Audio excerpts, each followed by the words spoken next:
Okay, so this is the part this is added. This is not in the game.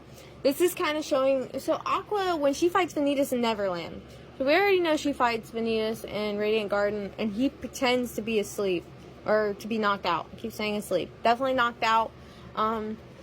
But here he is doing it again in Neverland, as if he'd been waiting for Aqua's eyes to close. Vanitas practically sprang to his feet. Man, that actually hurt, he muttered. He rubbed his abdomen and he snickered. Like, so he just got into a fight with Aqua. Aqua passed out, remember? Like, she was so exhausted from the fight, she passed out. Vanitas was pretending to be passed out the whole time. And he has this opportunity, if he hates her so much like he says, he doesn't...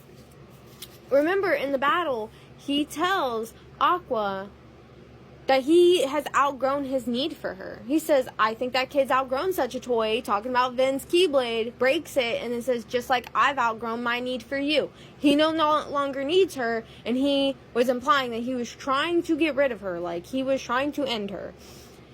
And in here, he just woke up. Aqua's passed out right in front of him. He doesn't need her. She's not important anymore. He says his wounds weren't serious, meaning he didn't get as messed up as you think you did. And the pain was what made him stronger after all. Countless little aches haggard Vanitas' body. Guess that means more little pieces of me are gone, which means, more of the Embers. But he vanished, melting into the darkness. He leaves Aqua alive.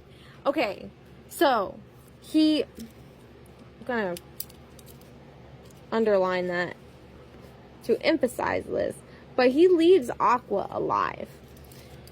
He could have ended her like he said he was going to. He had the intent of ending her, right? He said he was going to end her.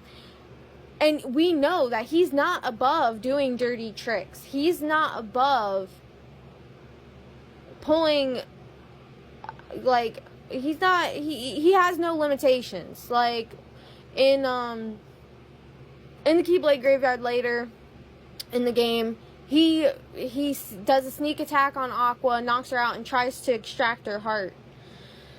And then we also know that in KH3, he throws a Faga or whatever at Ven, or Dark Fire at Ven, and Aqua takes the blow because she's trying to protect him. That was a dirty trick. We know Vanitas is not above doing dirty tricks. So why didn't he take out Aqua? You want to know why?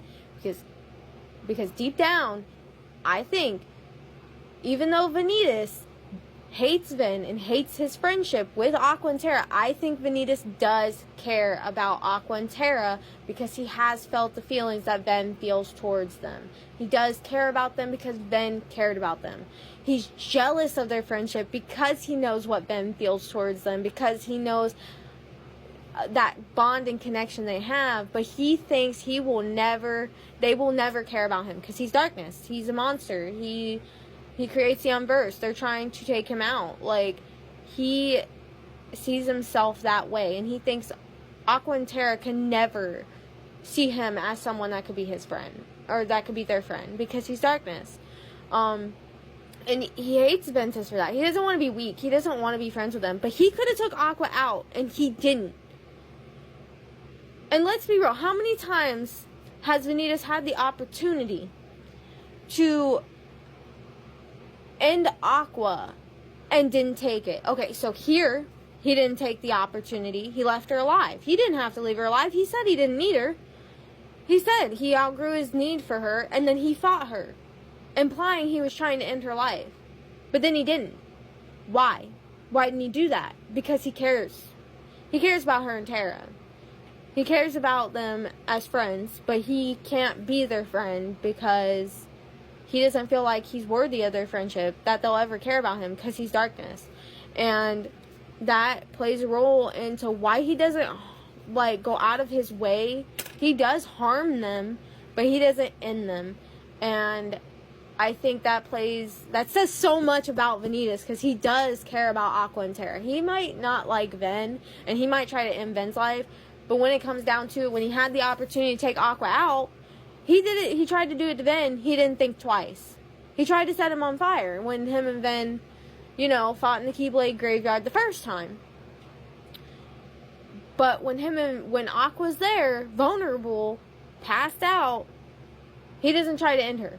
This could be chalked up that he has pride and he wants to fight her equally and actually wants to be able to win against her. But that doesn't make any sense, in my personal opinion, because of the fact that he's used dirty tricks on Aqua multiple times after this. So, yeah, I think he cares about Aqua and Terra. And there's some deleted quotes from K3 that makes it imply that he cares about Terra. But they deleted them. I mentioned this. They deleted them because it's Terranort, and Terra wasn't in Terranort.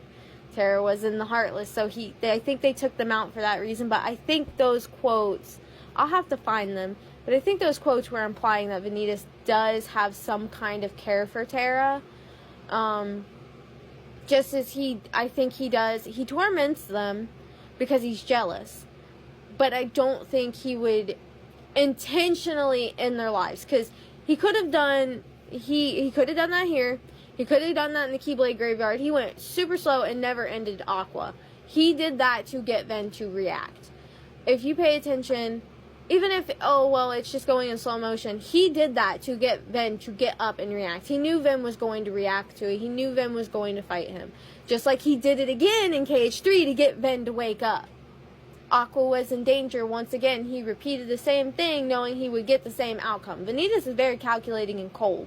This whole book, he tells, like, in the games, not even the book itself. Let's forget about the book for a second. In the games, Vanitas, when he's fighting Ven and Aqua, like, the first time he fights Ven, he's like, consider yourself on probation.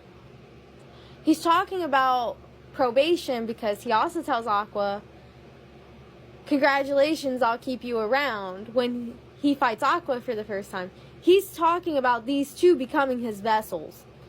He's talking, that's not even a question. He was going to use Aqua if Ven couldn't live up to the task.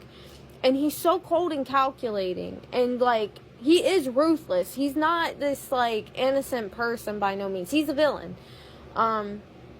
He is so cruel that he is sitting there telling them what he's gonna do without telling them what he's gonna do. And he does that with Ven and Terra too, when he's like, oh yeah, Terra will be a different person.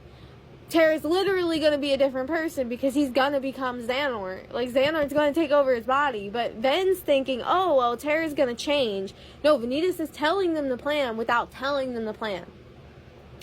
And I've noticed that's a common thing with Vanitas. He withholds information rather than lying.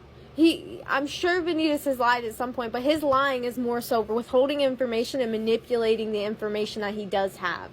It's really messed up, but that's something to keep in mind, because Vanitas doesn't hide from Sora that Ven is part of Sora's heart. And then Donald and Goofy's like, you're gonna believe Vanitas? And Sora's like, I don't know. And it's like, but yeah, he should believe Vanitas because Vanitas is right. But he does that to Ven and Aqua. And, like, he's saying these things, saying Ven's on probation, saying Aqua, he'll keep Aqua around because he's trying to test which one of these two he would prefer to have as a vessel because they're stronger, or who would be more eligible to create the Keyblade. It's really messed up. And then when he goes to Neverland, fights Aqua, he says, I've outgrown my use for you.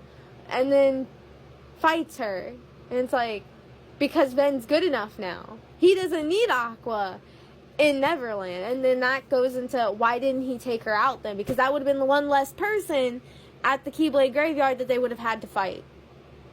One less person to fight. One less person to cause a problem. And Ven wouldn't even have known that Aqua was gone, because right after that is when Vanitas shows up. Ven and Vanitas show up around that time in Destiny Islands. Ventus wouldn't have known about that. Nobody would have knew about that unless Vanitas said something. Because everyone had left Neverland before then. Because Ven already left Neverland because Vanitas got a hold of his key. The Keyblade, the wooden one that Terra gave him. And I would assume that Terra already left because he's not working with Hook anymore. So it's like Aqua was the last one to leave. If Vanitas took her out, nobody would have known she was gone until Vanitas said something in the Keyblade graveyard or Xehanort opened his mouth, which I don't think Xehanort would have necessarily done. But Vanitas could have took out Aqua and said, hey, I already took out Aqua, you better go save Terra. Like, he didn't. That would have given Ben rage to go fight Vanitas. Like, why wouldn't you do that? Because Vanitas does care about these two, whether he likes to admit that or not. I think at one point he did care about Vin. He does like Vin, or did, until Vin started showing fear, and then he hated him. And he also hates his weakness of the light. Vanitas is a very complex character. There is a lot more. Like, he evolves too, but he doesn't get better. He gets worse. And it's really cool. But, yeah.